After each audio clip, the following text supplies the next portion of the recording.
I went, oh my God, we beat Frankel. Get It was our first year, I think probably our second year actually in Bahrain. And I was at the horses in training sale at Tattersall's. The word on Get It was that he was a bit bonkers. He had actually sadly broken Liam Cannery's leg at Ascot not that long before the sale. So basically there were a lot of red flags. He's had a Hop-Day operation, he's a 3-time winner, he's a 4-time place, he's handsome, he's got good scope. I wandered down into the sales ring and went completely off piste and started sticking my hand up. And then he went for 40,000 guineas. 40,000, George Baker in the coat. Thank you very much indeed, sir. 40,000 buys. Which was a level that you can take a bit of a punt at with a horse of that rating. A lot of luck involved, genuinely a lot of luck. I'm not saying in any way that I saw him wandering around that ring and went, Stewards Cup, Bahrain, Wokingham, perfect. He's a very, very sensitive horse. And all credit to the team here and Rose, who rides him every day. She kind of lets him be Get It and doesn't bully him, doesn't boss him around, just lets him chill into life. And, you know, he still has it in him to get sort of a bit overheated at the races.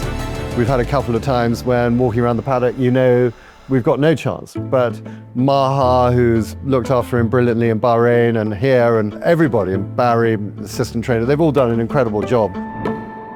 Glorious Goodwood is massive for us as a family. We have a picnic that starts in the owners and trainers on Tuesday at 10 o'clock and ends on Saturday evening when the children turn the music off. So it's an enormously fun week. The house is full, dinner parties, picnics, and we love that meeting. But we did wake up, I remember vividly waking up on the Saturday of Glorious Goodwood last year, and Get It was one of the rank outsiders, and Kendra and I looked at each other and went, oh, phew, the week is nearly over. And then of course he goes and wins the Stewards Cup. Get It very quickly into stride on the stand side, on the right, chased by Apollo 1. These two blazing the trail from cover up. Watching the coverage afterwards, and he went from 0 to whatever in an extraordinary time. Did I think at halfway we were going to win a Stewards Cup? No, but the further it went and you're looking back to see the inevitable closers, and they weren't coming. As they race inside the last, it's still Get It near side. Apollo 1 is rallying, so too Billy Joe coming on, but Get It has got it. Get It wins the Coral Stewards Cup. Ed Arkle, the clerk of the course, and I remember Ed saying, "Oh my God, that was louder than Frankel." I went, "Oh my God, we beat Frankel." So I think it was just a sort of a very joyous moment, and that came across in the coverage, I hope, and because a lot of people talked about it afterwards, you know, the reception that horse got, and with the greatest respect to some other owners, they perhaps don't jump up and down enough, and you don't see the joy, and I'm sure they're full of joy, but they just don't show it. And so for us to go and win a race like that, there was an awful lot of jumping up and down, and being a Sussex man, it meant an awful lot, and as you can imagine, it wasn't under-celebrated that night or for a few nights afterwards.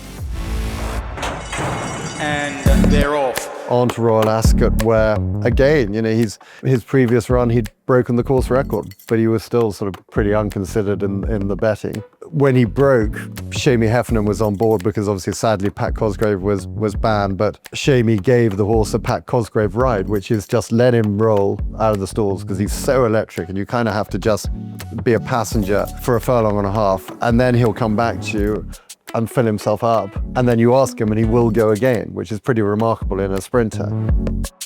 I'm watching the Wokingham, and again, rather like watching the Stewards Cup, I'm thinking, no, we're not really going to win a Wokingham off 100. And as they went across the line, I thought we'd won, but I wasn't sure. And then sort of you watch the replay, the slow motion replay, and then the world exploded. Running on well, a Ram on the far side. Get It is all out from 10 pounds, racing up towards the line. Holcomb Bay near side. Get It, Get It! I mean, horses like this, he's a 7-year-old, but this is his time. He's in an incredible place. He's doing extraordinary things, and things that obviously I fully expected him to do when I put the hand up at Tattersall's 3 years ago.